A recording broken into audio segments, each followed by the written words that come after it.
touch, I could with just one touch, I could feel my body give it.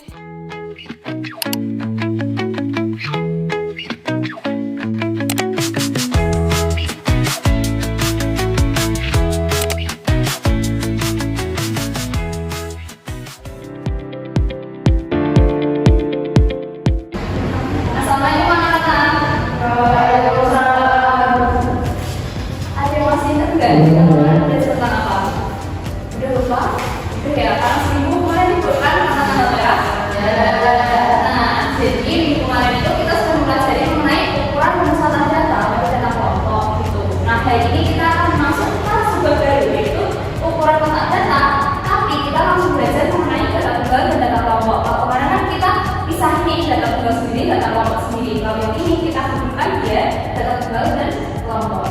Sebelum kita mulai pembelajaran hari ini, coba kita cek kesiapan kalian dulu. Apakah kalian tadi sudah berdoa?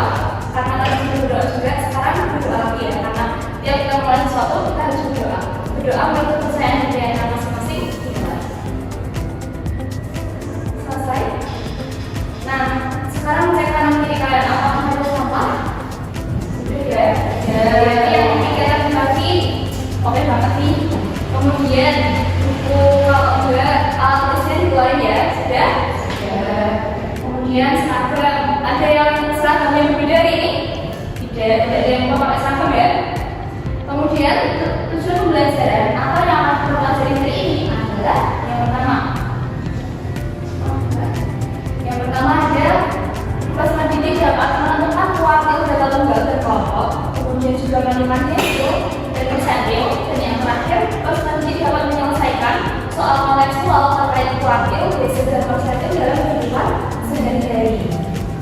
Kemudian, tahu nggak sih kalau pemerintah itu menggunakan desio pendapatan untuk menentukan siapa sih yang akan menerima beasiswa KIP, PKK dan bantuan sosial, yaitu menggunakan desio 1-4 itu merupakan prioritas penerima. Anda tahu KIP yang di bawah?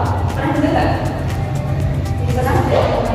Iya. Jadi nanti kalau kalian kuliah KIP itu kayak UKT kan nggak bayar. Terus kemudian tiap bulan kalian ada uang. Kalau terakhir Juni hari itu 1 bulannya 1 juta. Jadi 1 semester kalian dapat 6 juta. Nah, itu penentuan kriterianya pakai desio 1-4 itu sebagai prioritas penerima. Nanti kalau desio 1-4 itu penuh nih, belum maksudnya kuotanya masih, nanti dimasukin ke desio yang atas. Kemudian juga ada dokter dan bidan itu memakai persentil untuk menilai apakah tinggi dan berat badan seorang anak itu normal nggak sih gitu. Persentil 50 artinya pertumbuhanmu itu rata-rata. Cuma kalau tinggi badan itu biasanya berhasil untuk mengecek dia normal atau enggak itu ketika anak-anak kalau sudah dewasa itu biasanya masuk ke gen. Selanjutnya ada masih ingat nggak kuartil desio sama persentil waktu di SMP? Sudah lupa? Lupa ya? Ini kan udah lupa. Jadi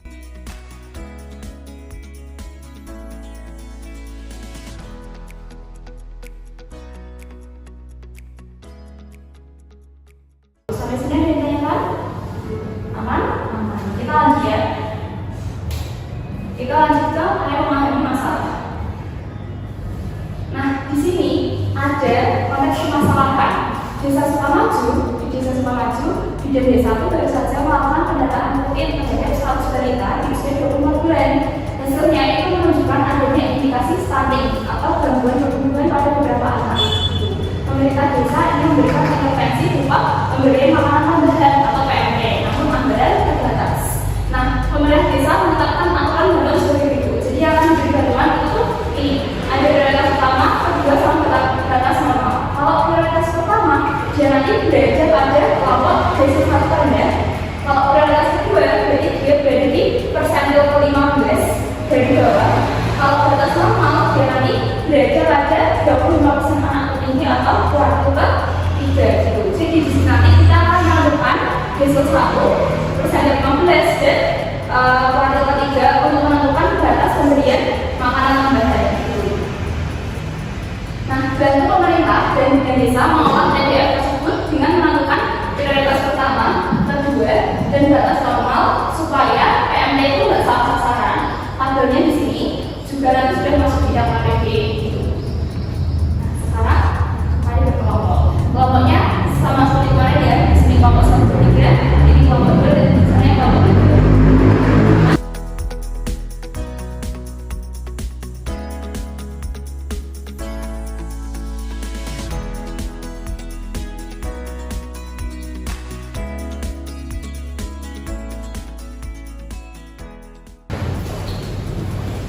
Oke, ada yang belum selesai?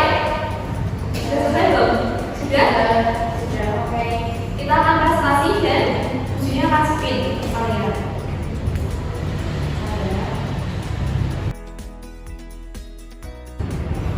Oke, kelompok 6, silakan.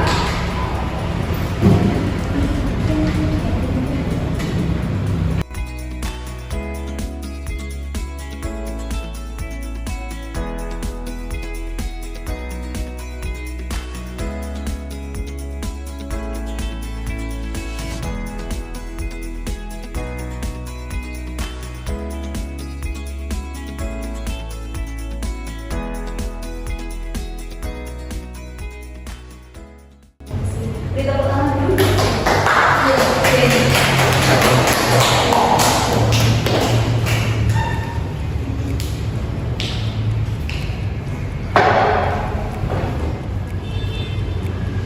Setelah presentasi,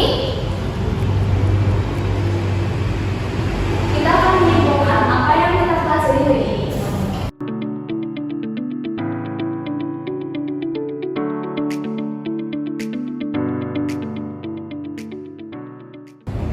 Selanjutnya, kita akan mengadakan asesmen formatif. Silakan ditulis pada buku kalian masing-masing ya.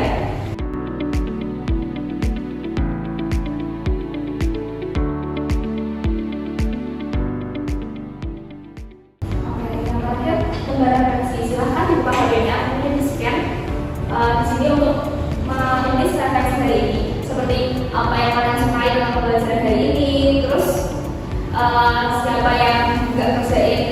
Kita kan berkelompok nih, ada yang kerja dari berkelompok doang juga bisa ditulis di sini. Terus juga kalau misalnya kalian nggak suka dengan pembelajaran hari ini juga boleh ditulis di sini. Nanti kita akan kasihin itu barang-barang. Sudah? Kalau sudah, info. Besok kita akan mengadakan ulangan yang harus dilengkapi apa? Yang pertama, buku catatan lengkap.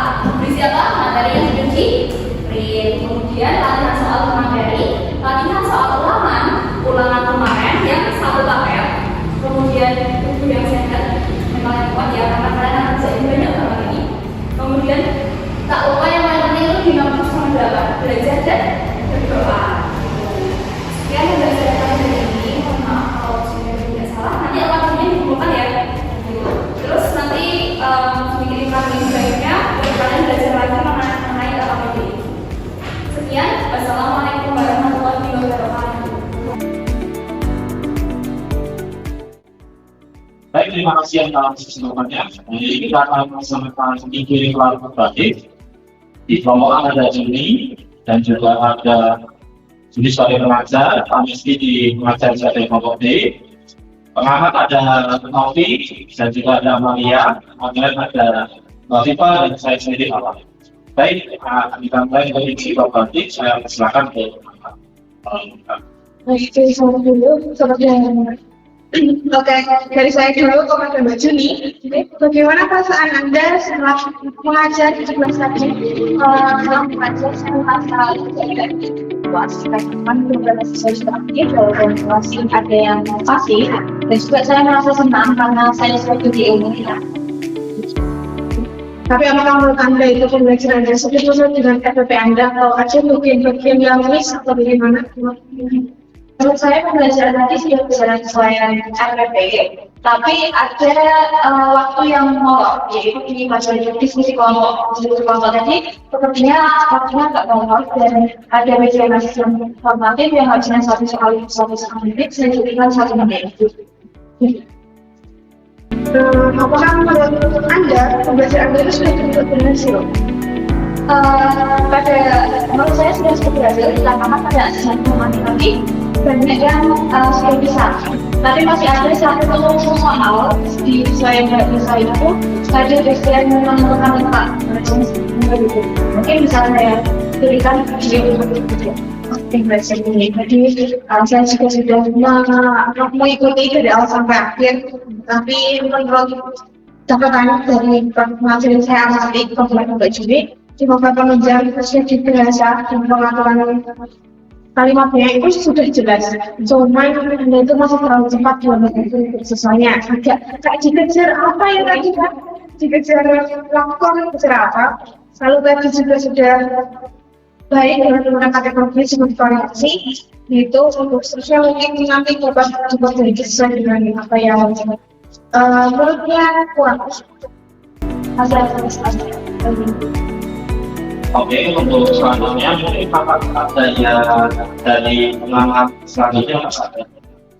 Baik, kalau saya tadi Juni sudah bagus ya menggunakan banyak media dan juga ada media yang mungkin refleksi itu, tapi sayangnya tadi untuk refleksinya belum dibacakan dan disampaikan di siswa. Mungkin untuk selanjutnya bisa disampaikan sehingga menjadi refleksi dan evaluasi. Ya, ada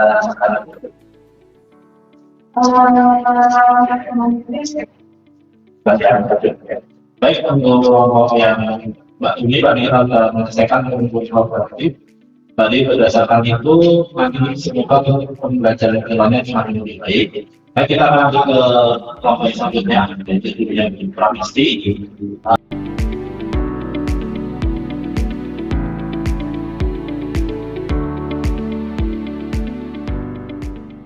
Oke, baik dari untuk info kolaboratif kita sudah menyelesaikan.